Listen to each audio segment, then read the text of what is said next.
அன்பு நண்பர்களுக்கு வணக்கம். ஸ்ரீ விநாயகா வாஸ்து யூடியூப் தளத்திற்கு உங்களை வரவேற்பதில் மகிழ்ச்சி அடைகின்றேன்.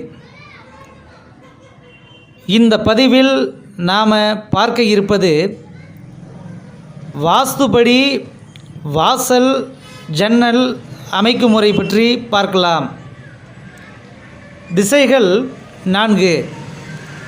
அவை கிழக்கு, மேற்கு, தெற்கு, வடக்கு என்பதை நாம் அறிவோம்.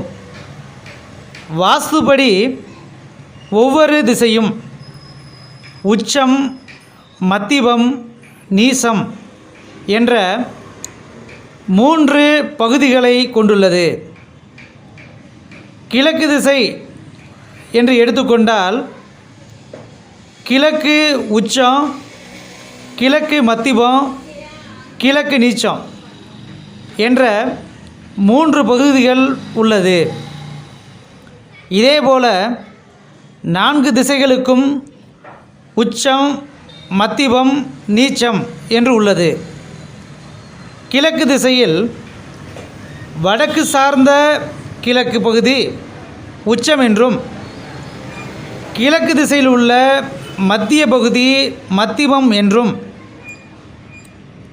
தெற்கு சார்ந்த கிழக்கு பகுதி நீச்சம் என்றும் சொல்லப்படுகின்றது. தெற்கு திசையில் கிழக்கு சார்ந்து இருக்கும் தெற்கு உச்சம் என்றும்,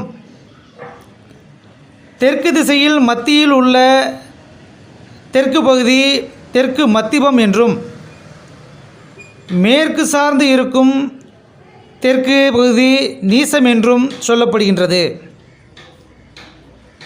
மேற்கு திசையில் வடக்கு சார்ந்த மேற்கு பகுதி உச்சம் என்றும், மத்தியில் இருக்கும் மேற்கு மத்திபம் என்றும், தெற்கு சார்ந்து இருக்கும் மேற்கு பகுதி நீச்சம் என்றும் சொல்லப்படுகின்றது.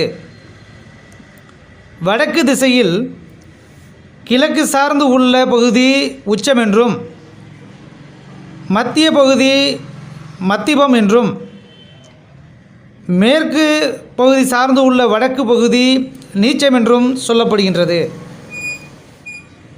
வீட்டில் உச்சப்பகுதி என்று சொல்லக்கூடிய இடங்களில் தலைவாசல் அமைப்பது மிகவும் சிறப்பு.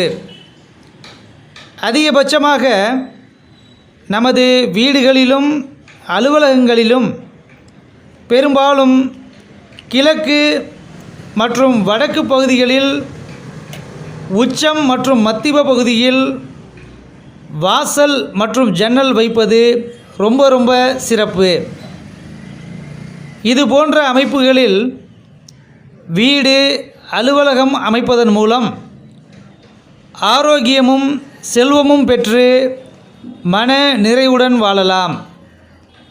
நம்ம சேனலோட பதிவுகளை தொடர்ந்து முழுமையாக பாருங்கள்.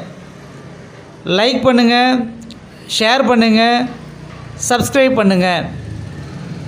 மீண்டும் ஒரு நல்ல பதிவில் சந்திப்போம்.